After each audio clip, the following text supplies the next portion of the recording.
Niba telefone yawe ishiramo umuriro vuba kura zino setting ntabwo izongera gushiramo umuriro vuba. Abantu benshi tugura telefone zigifite battery nzima ariko uko tugenda tuzimarana iminsi zigenda zipfa turi kubireba. Telefone yayimarana umwaka umwe gusa battery igatangira kujya izima iri ku 10, wayimarana imyaka 2 ugasanga battery iri kujya izima iri kuri 15. Hari no wanyandikiye arambwira ngo telefone ye izima iri kuri 30, mbese bitegwa niki? Urumva ni ikibazo gikomeye cyane. Muri iyi video rero ngiye kukwereka setting, izi setting nuzikora neza ndahamya ntashidikanya ko telefone yawe irasubira ku murongo. Ariko numara kuzikora nubundi ndakwereka amakosa uzirinda kugira ngo battery yawe itazongera kwangirika. Tuzatinze fata telefone yawe nkwereka uburyo wabigenza. Urajya muri setting ya telefone yawe, uze hano handitse battery, uze kuri aka kantu nshyizeho udufresh. Iyo ugeze aha hantu ubona uburyo telefone yawe ibiri gukoreshamo umuriro, aho umuriro uri kujya uburyo uri kugenda, urabona ko ari ibintu biryoheye amaso. Ariko nyine ahangaha umuriro uragenda cyane iyo utafunze aka kantu. Niba usanze kano kantu gafunguye, aka ngaka nshyizeho udufresh ugafunge. Iyi setting akamaro kayo iyo wayifunze idufasha kubuza application kujya umuriro uko ziboneye. Urugero cyagihe wagiye kuri YouTube, TikTok, Facebook, urabizi neza ko iyo zivuyeho ziza hano inyuma ya background, urabona ko mukanya navuye kuri TikTok, navuye kuri Instagram, urabona ko navuye kuri YouTube. Application zo wakoresheje zose ziza hano inyuma ya background. Iyo ziri hano inyuma ya background nubundi zikomeza kujya umuriro. Iyo wafunze kano kantu icyo kadufasha kabuza za application zo wavuyeho, zo warangije gukoresha zaje inyuma ya background, kazibuza gukomeza kujya umuriro. Ariko iyo utagafunze nubundi zira application iyo zivuyeho, nimba uvuye kuri WhatsApp cyangwa kuri TikTok, nubundi ikaza hano inyuma ya background ikomeza kujya umuriro. Kano kantu iyo gafunze rero, iyo zira application zivuyeho zikaza inyuma ya background ntabwo zongera kujya umuriro. Setting ya kabiri ituma telefone imaramo umuriro vuba yuko ugiye gufunga, urasubira inyuma, uze hano muri battery usage, hano nshyize udufresh. Hano hantu uhitondere wumva ibintu ngiye kuhasobanura.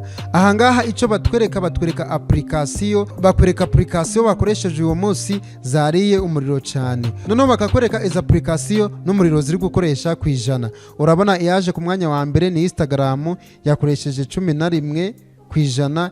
Ya kabiri ni WhatsApp, nayo yakoresheje 11%. Ya gatatu ni TikTok, yakoresheje 8%. Ya kane ni YouTube, yakoresheje 5%. Ya gatanu ni ChatGPT, nayo yakoresheje 5%.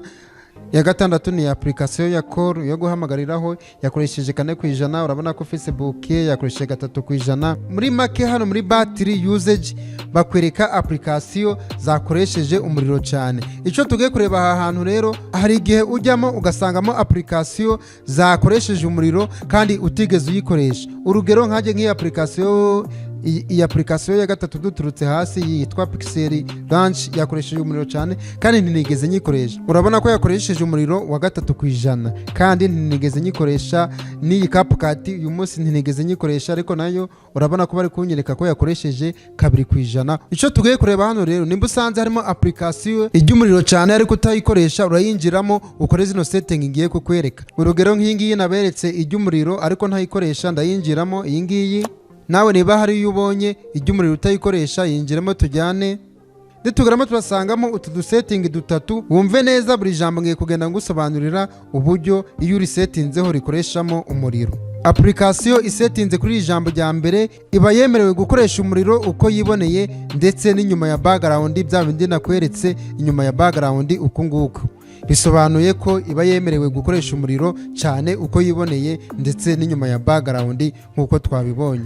Iyo application usanze isetinze kuri ijambo rya kabiri, aha niho hanyaho ni application yawe yagakwiye kuba isetinze, kuko iri jambo rya kabiri cyo risobanura. Iri jambo rya kabiri impamvu mvuze noneho application yawe yagakwiye kuba isetinze, umuriro ugenda application yawe isetinze kuri ijambo rya kabiri ni umuriro systeme ya telefone irekuye gusa. N'ubundi application zose zisetinze neza zagakwiye kuba zisetinze kuri iri jambo rya kabiri, kuko iri jambo rya kabiri niho sisiteme ya telefone yawe ibiri kugenzurira umuriro iyi application iri gukoresha. Sisiteme ya telefone niyo igena umuriro iyo application ikoresha. Urumva rero niba ariho usanze setinze uri ahantu hanyaho, kora like kuri iyi video ndetse ushiremo na comment umbwira uti nda ahantu hanyaho. Aka gasetting ka gatatu ahangaha niba usanze telefone yawe ariho isetinze, naho navuga ko ari ahantu hanyaho ariko atari ahantu hanyaho neza, kuko iri jambo rya gatatu icyo risobanuye uba uhagaritse application yo gukoresha umuriro ndetse n'inyuma ya background uba uyihagaritse cyane, ariko hari setting zimwe na zimwe uba uhagaritse kuri telefone. Ni ukuvuga ngo iyo usetinze kuri aka kantu ka gatatu na notification ze application ntabwo wongera kuzibona, kuko na notification nazo ziri mu bintu bimara umuriro, kuko iyo bakoresheje notification kuri telefone kaka umuriro buri gushira. Iyi application rero iyo usetinze hano ha gatatu ni ukuvuga ngo ubu yihagarikiye kujya umuriro burundu, ariko n'ubundi ukaba ufunze notification nimba uyikenera ntabwo wongera kubona notification.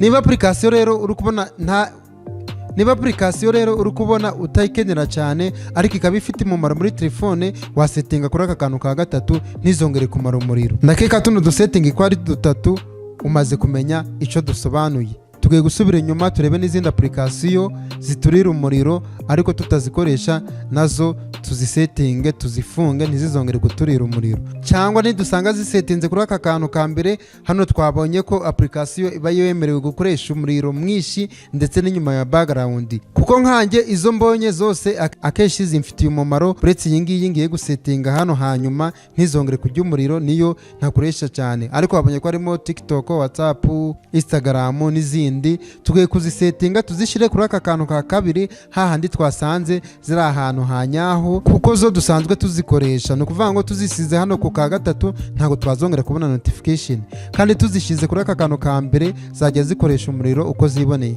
Turazishyira kuri aka kantu ka kabiri rero kugira ngo zibe ziri ahantu hanyaho. Urasubira inyuma duhere kuri Instagram yo twabonye ko yakoresheje umuriro wa 11%.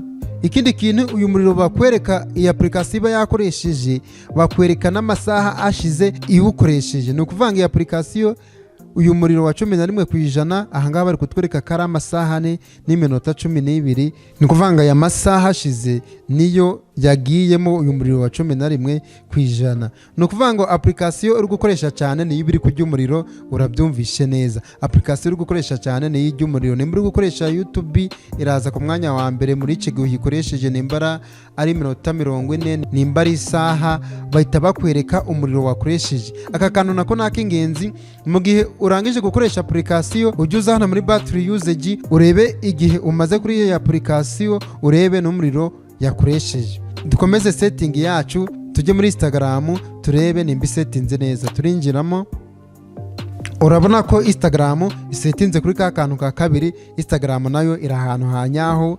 Dusubire inyuma tujye kuri WhatsApp, nayo urabona ko isetinze kuri ka kantu ka kabiri, bivuze ko nayo iri ahantu hanyaho.